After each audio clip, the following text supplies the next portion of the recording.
Class is now in session. I am Professor Hockey, and today we'll be discussing the Sharks' young players, and more specifically, what they need to do to actually make it into the lineup for the first game of the regular season. We are just a few days away from preseason beginning for the San Jose Sharks, and in fact, today was the first day of training camp for the Sharks as well. And so the question on a lot of people's minds, and how are the 12 forwards and 6 defensemen going to shake up for opening night? Now, last season, the lineup was extremely thin for San Jose, so the moment a player played even slightly well, they would manage to quickly float up the lineup. Players like Mike Hoffman, Philip Zadina, Justin Bailey got chances even in the Sharks' top 6 last season because there were so little other options to actually fill those gaps. This year, however, the Sharks lineup is significantly more competitive thanks to the additions of a couple of rookies to the lineup, very promising young talents, but also because of a couple of free agent signings. Now the Sharks have many locks to make it for the game 1 of the regular season. We have, of course, the top 6 featuring Eklund, Zetterlund, Granlund, Toffoli, Celebrini most likely, as well as, I would imagine the Sharks would hope, Will Smith. They then, of course, have Alex Wennberg and Nico Sturm, and then, somewhat unfortunately, the locks of the lineup also exist in both Barclay Goodrow and Luca Cagnoni. And so you're maybe eyeing 2 open spots for the Sharks this season for potentially young players, but even those 2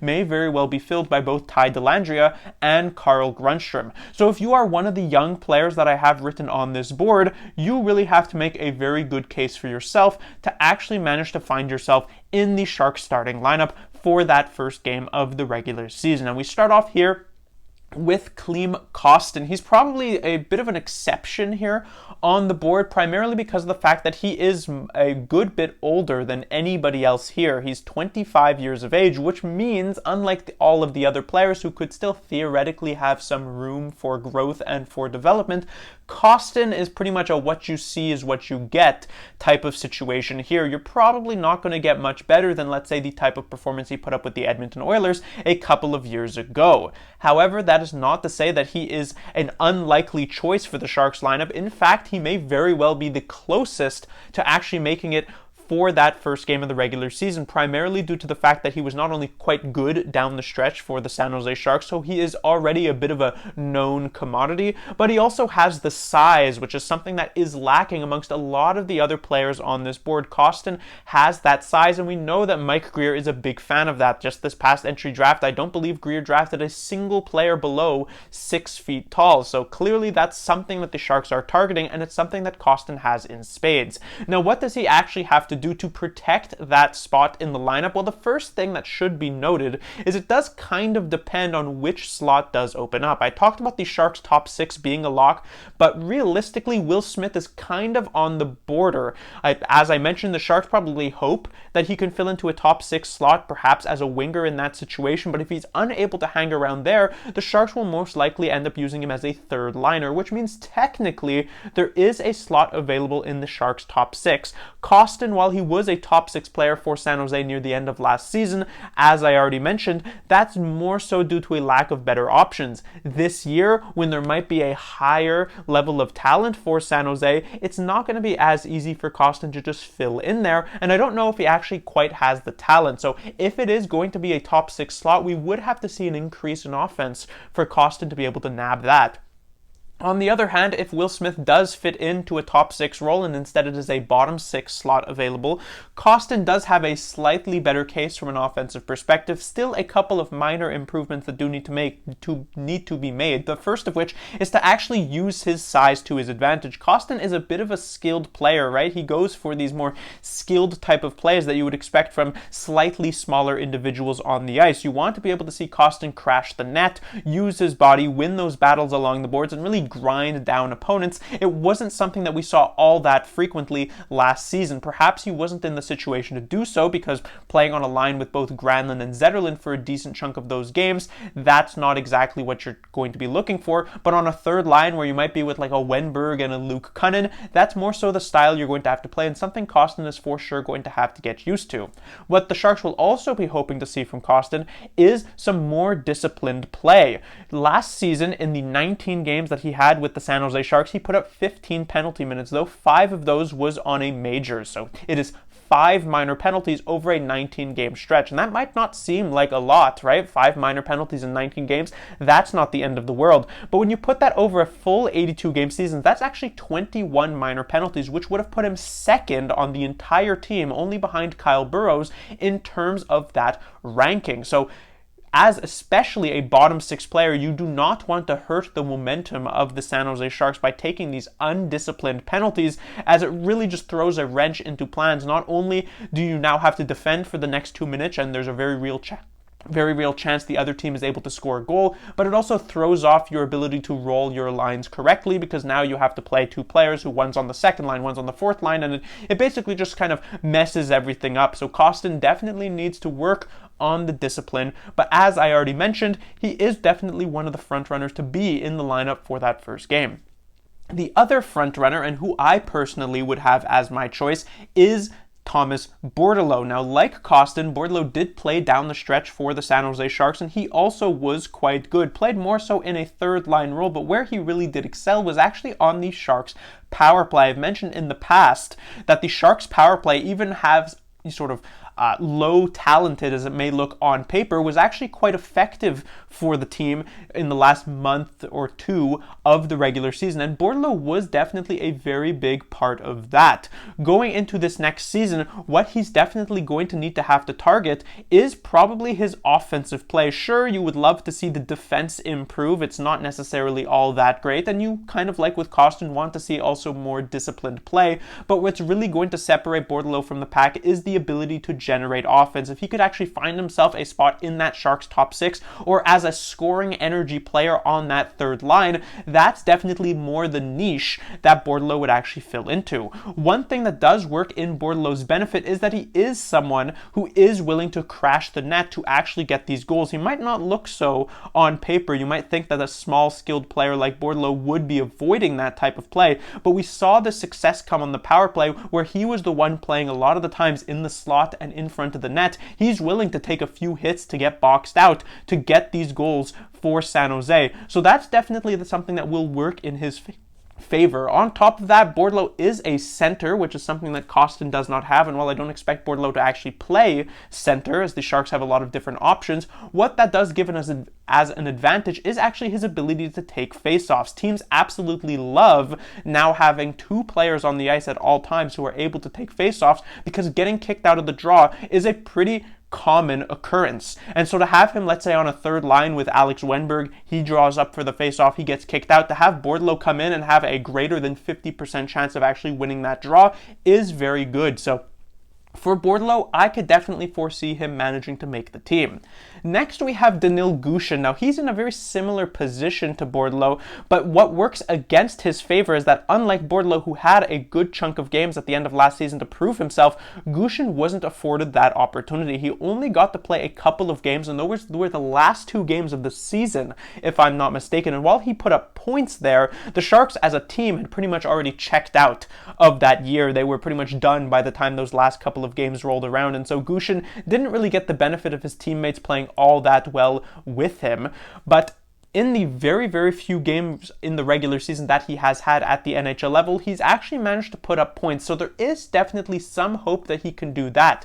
This preseason, kind of like with Bordeleau, you need to see that offensive uptick. He's not going to impress with his physicality. He's not necessarily going to impress with his defensive play. He needs to impress by putting up a bunch of goals, by putting up a bunch of points, and making it so that Ryan Wersofsky cannot possibly justify not having him in the lineup. The slight disadvantage against Bordeleau as well is that Gushchin is a bit more of a perimeter player. I talked about how Bordeleau was willing to crash the net a lot of the times this past season. We haven't really seen that from Danil Gushchin in the few occurrences that we've had from him at the NHL level. So that's going to be something that really could be a difference maker for whether or not it is Gushchin or Bordeleau who actually gets the draw for that first game of the regular season.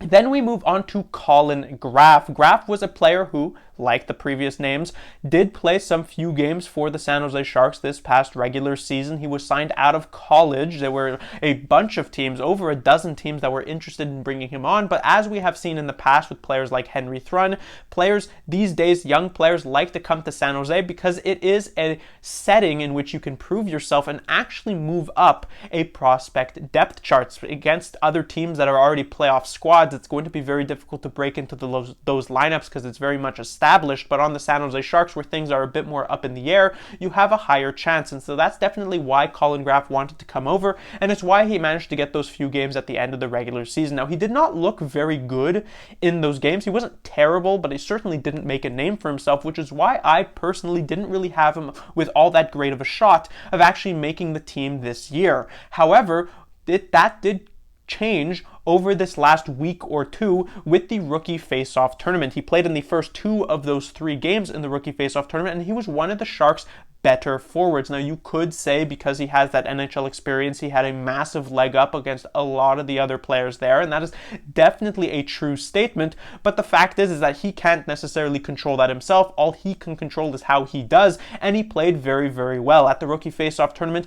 Unlike in a regular season where if you get benched, it actually reflects poorly on you, if you get benched in the rookie face-off tournament, it actually reflects quite well on you because it's pretty much the coaching staff sending a message of, okay, we already know what we're getting from you and it's already really good. We want to see somebody else in action. So Graf not playing that 3rd game was a pretty good sign. Now, what he has to do through this training camp and through this preseason, personally, I would say we need to see that offense actually manage to translate to the other level, but primarily it is not necessarily that he needs to put up a ton of points and become a second liner, but instead he really is going to be having to outcompete players like Dellandrea and Grundstrom, who are at the moment more so likely penciled in to a lineup spot, and to do so you need to be able to put up, let's say, 25 to 30 points in the NHL, but you also just have to be a generally very solid player on the ice, and we saw Graf do that. He's not a very flashy player. He wasn't making these crazy passes and these elite shots in the rookie face-off tournament, but he kept things simple. He pushed the puck forward, north-south game, forced the puck on net,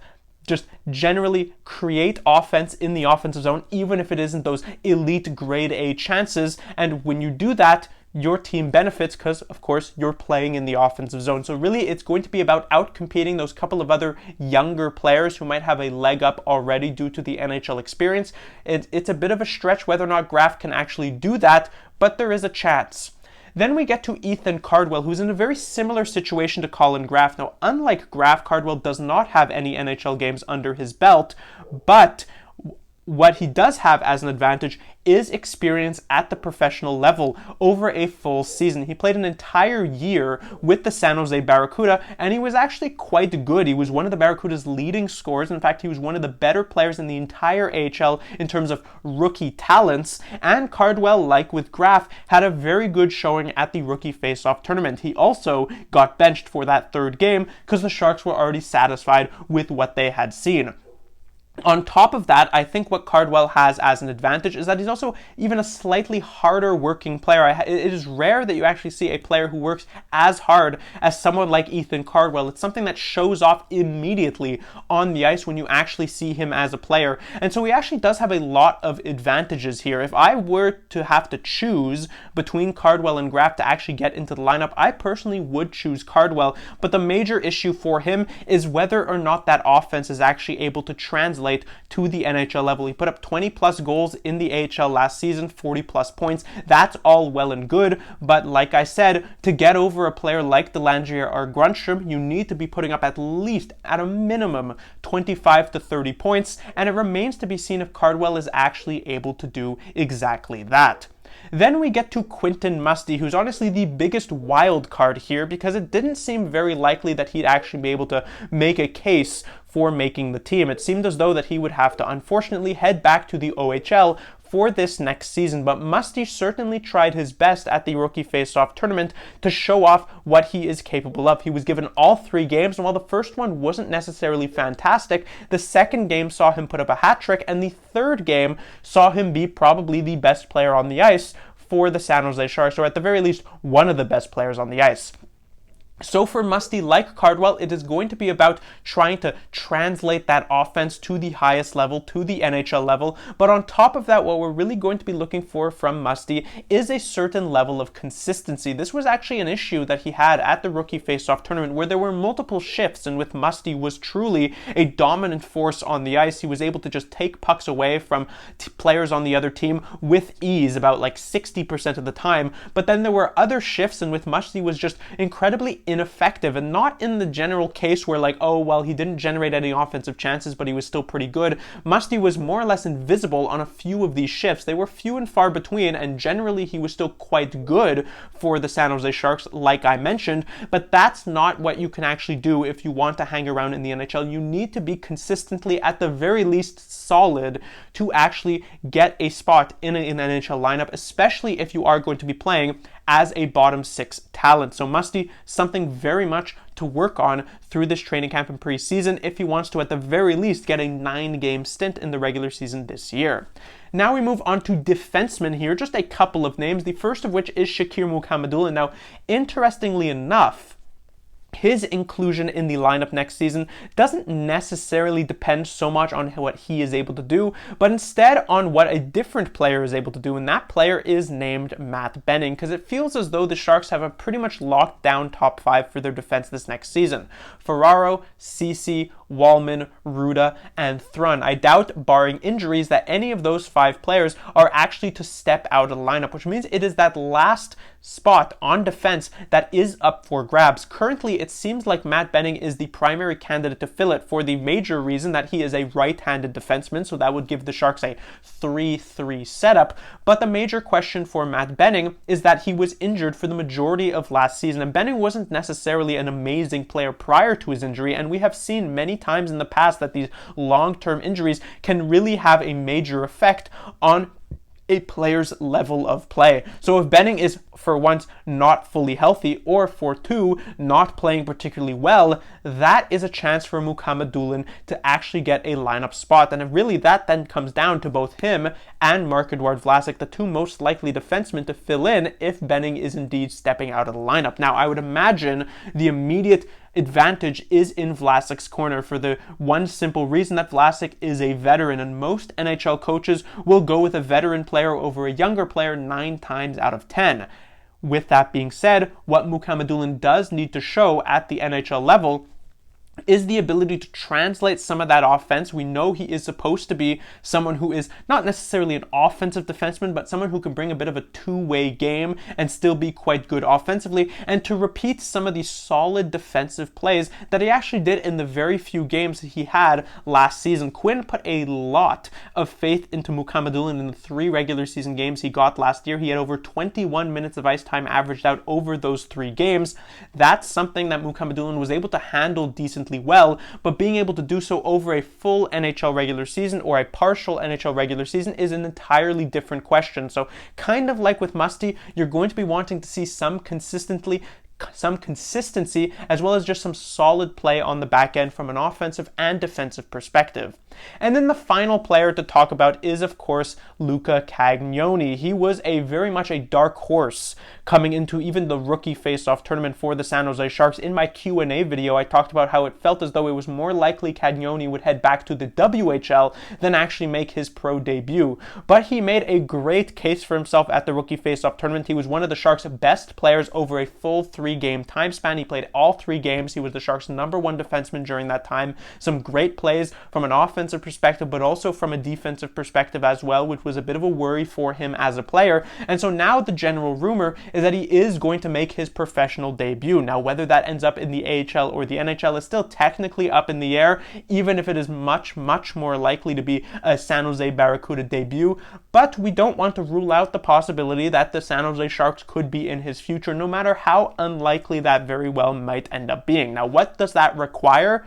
Well, probably the easiest way for Cagnoni would be to have like 2 or 3 defensemen in front of him get injured, right? If Thrun steps out of the lineup for injury and so does Wallman and so does Vlasic or something like that, then Cagnoni might be like the 9th or 10th defenseman up. In terms of what he would actually have to do play-wise, it would probably come down to not only managing to show off that he can belong physically in the NHL, so to not get pushed around too much by these players who are likely to be significantly outsizing him just physically on the ice, but also the fact that he is going to be just like 19 years old facing off against 25, 30 plus year old players. But you could also see an explosion of offense. That might be the real true calling for Cagnoni, because as we know, the San Jose Sharks are going to be putting in a lot of hope into someone like Jake Wallman this next season to actually be the Sharks' #1 defenseman, and he has not proven himself in the past to actually be like even a 30-point scorer in the NHL. So theoretically, no, this is quite unlikely, if theoretically Cagnoni could come in and put up a bunch of points and the Sharks could actually look towards him being a solid #1 power play type of guy for the San Jose Sharks, that could be a bit of a niche that he could find himself fitting into. But like I said, it's a pretty unlikely scenario. So that will do it here for this video. If I were a betting man, if any of these players were to actually make the lineup, I would probably put my money on either Kostin or Bordeleau. Personally, I would love to see Bordeleau, though I imagine Warsofsky might be leaning slightly more towards Kostin. However, dark horses, in my opinion, for sure Mukhamadullin, depending on how betting actually does, as well as Ethan Cardwell is probably my next man up. Class dismissed.